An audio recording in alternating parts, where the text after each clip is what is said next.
يا صباح الفطير المشلتت على عيونكم. النهارده يا جماعه انا داخله تحدي مع كل ستات البيوت اللي ما بتعرفش توفر ولا تدبر ولا تعمل اكله حلوه كده لاولادها زي الاكله دي.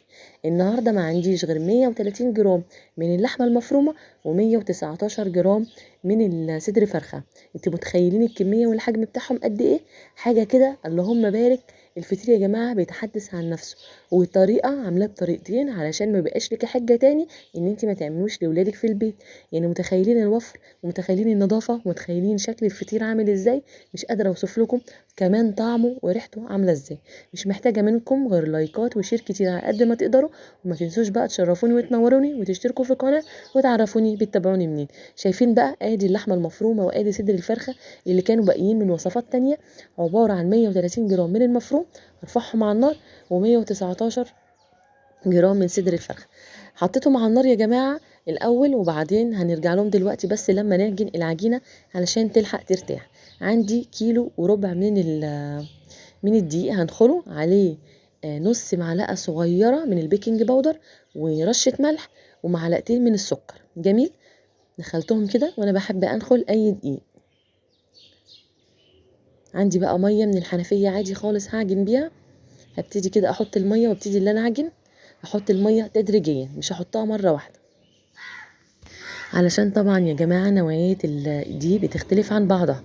فاحط المية تدريجيا علشان ما تفاجئش ان انا حطيت مية كتير والعجينة سيلت مني، وابتدي ان انا احط دقيق تاني علشان الم الموضوع. فانا هحط واحدة واحدة لغاية ما ابتدي العجينة او الدقيق يختفي معايا والعجينة تتكور كده، هوقف المية فورا. شرط من نجاح العجينة يا جماعة بتاعة الفطير انها لازم تتعجن كويس جدا. يعني اصبر كده وابقى طويلة البال علشان احصل على نتيجة كويسة، وعشان كمان لما اجي افردها ما تتعبنيش وتطلع معايا تقع كده وتتفرد بكل سهولة. بصوا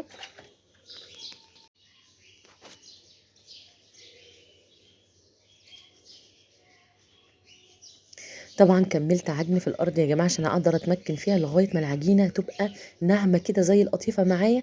وبصوا لينه ازاي. هحط بقى طبقه من الزيت احطها في البوله. شايفين العجينه عامله ازاي؟ ركزوا خدوا بالكم. عجينه ما بتتقطعش. هحطها بقى ترتاح واغطيها كده على جنب بطبقه زيت، وطبعا بكيس او بفوطه مطبخ نظيفه. هنيجي بقى للحمه المفرومه وصدر الفرخ. احط هنا شويه زيت وهنا شويه زيت وهنا شويه فلفل اسمر وهنا شويه فلفل اسمر. كده كده صدر الفرخه ده يا جماعه ده مش صدر فرخه، ده يعني باقي من الستريبس انا كنت عاملاه، فاوريدي انا متبله. لكن اللحمه معلهاش اي اضافه. هنيجي بقى نجيب فلفلايه صفرا وفلفلايه حمرا، هضربهم في الكبه علشان يبقوا قطع صغننه خالص. هحط 3/4 على اللحمه وربعهم على الفراخ، هنقول فراخ. وهفرم كمان بصلتين ناعمين جدا. احط برضو زي ما بقول لكم كده 3/4 الكميه على اللحمه وربعها على الفراخ. بصوا كميه اللحمه ما شاء الله زادت ازاي. تقدري كمان تبشري وزرايا مش هتبان ابدا، او تضربيها في الكبه مش هتبان ابدا على اللحمه، هتديها تسكيره وكمان هتزود الكميه. نحط هنا شويه ملح وهنا شويه ملح. يلا بقى نشوف العجينه بتاعتنا اللي ارتاحت. هقطعها 4 كور، بس في كورتين بقطعهم اكبر من الكورتين التانيين. عندي بقى الطبليه بتاعتي دهنتها طبقه كده من الزيت. بصوا الكوره دي اكبر من الكوره اللي انا قطعتها وحطيتها في الطبق. هحطها كده وشها الناعم على الطبليه والوش اللي مش ناعم ناحيتي. مركزين. وابتدي ان انا افرد كده. الموضوع والله يا جماعه سهل ما صعب ابدا. هي تتفرد معاكي بكل سهوله لانها معجونه كويس جدا، وكمان خدت وقتها في ان انتي سبتيها ارتاحت. همسك كده القطافه ابتدي ان انا اهزها تتفرد معايا.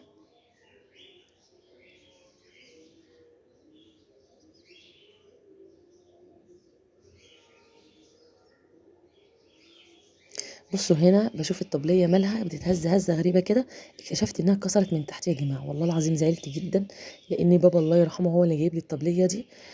فزعلت قلت هخلص الفطير ان شاء الله واديها لحد يصلحها لي او يلحمها لي. بصوا بقى طريقه الفرد دي اللي بنشوف الفلاحين بيفردوا بيها الطريقه دي ولا اسهل. اوعوا تستصعبوا حاجه يا جماعه.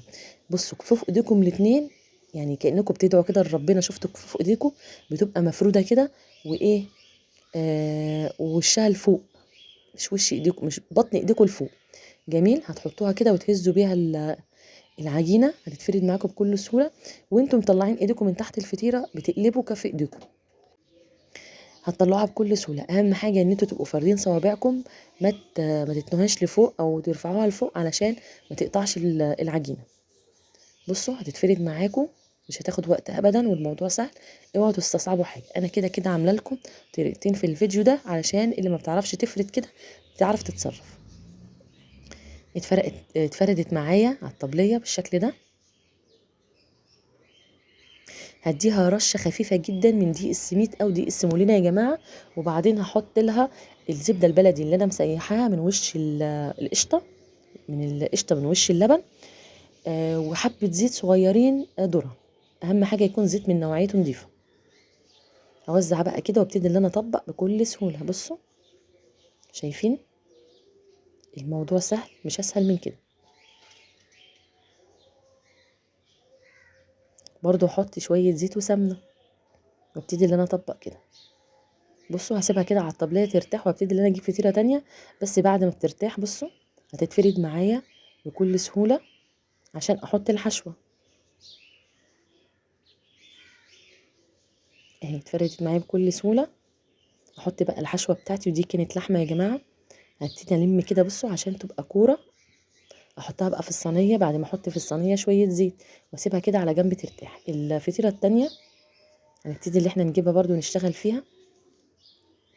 دي تقدري تفرديها بالحجم اللي يريحك، يعني اي حجم وصلتي ليه كده تمام. وقفي الفرد وهوريكي تعملي ايه. بس انا هنا فردتها على قد ما قدرت. بصوا دي الكرة الصغيرة فمش هتتفرد اكتر من كده. المهم ان انت تفرديها على شكل مستطيل. واحط لها برضو رشه دقيق سمولينا وشويه الزيت والسمنه المحترمين، وابتدي ان انا ارولها او ابرمها بالشكل ده.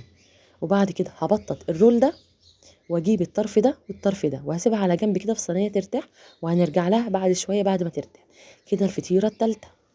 الموضوع والله يا جماعه ما بياخدش وقت ابدا، تعتبر اسرع واحلى اكله ولادي بيعشقوا. وزي ما قلت لكم كده يعني الامكانيات زي ما انتوا شفتوا انتوا احكموا. هنفرد برضو بنفس الطريقه الاولانيه. انا عملت لكم طريقتين عشان اللي تحتار تعمل الطريقه اللي تعجبها. بس طريقه البرم دي انا عاملاها فيديو قبل كده يا جماعه، وقد ايه الفطير بيطلع مورق وهش وتحفه، وزي ما انتم شايفين طلع عامل ازاي. والفيديوهات اللي فاتت برضو الفطير بيطلع معايا عامل ازاي. هنا فردت بالطريقه العاديه المعتاده، وبرضو حطينا السمنه وشويه الزيت وطبقنا ولمينا. بصوا دي كده اللي انا برموها. بصوا هفردها بقى كده واحط الحشوه وابتدي اللي انا الم. بصوا بتتلمي معايا بكل سهوله وتتكور معايا بكل سهوله وتاخد شكل الفطيره العاديه خالص. هنحطها في الصينيه ترتاح. بصوا دي بقى الاولانيه خالص اللي احنا ركناها على جنب، فاكرينها؟ هنحط شويه سمنه ونبتدي اللي احنا نفردها. هتتفرد معايا طبعا بكل سهوله عشان خدت وقتها في ان هي ترتاح. دي كده رابع فطيره. انا عملت بالمناسبه عملت 2 لحمه و2 فراخ. بس الرابع واحده عملتها لحمه، كانت اللحمه قليله شويه. حطيت بقى ايه، حطيت جبنه موتزاريلا قلت ادلع بقى العيال، وحطيتين حتتين كده خفاف جدا من البسطرمه. تقدري تحطي بقى زيتون مخلي، تقدري تحطي اي حشوه يعني بتعجبك او بتحبيها، مفيش اي مشكله. بصوا الاربع فطيرات عاملين ازاي.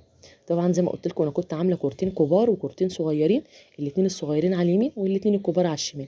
شايفين حاجه كده اللهم بارك، مش قادره اوصف لكم. وعايزه اقول لكم انا ما عملتش غير في 3 صواني. الصينيه الرابعه لما الفطيره استوت بطلعها واعمل فيها برضه. بس بقلب الصينيه وبردها كده تحت الحنفيه لغايه ما تبرد تماما، وابتدي ان انا احط فيه الفطيره عادي خالص. يعني ما تعطليش نفسك. اهم حاجه ادعمي الفيديو بتاعي بلايك وشير، وما تنسيش الاشتراك بالقناه. ومع السلامه يا قمر.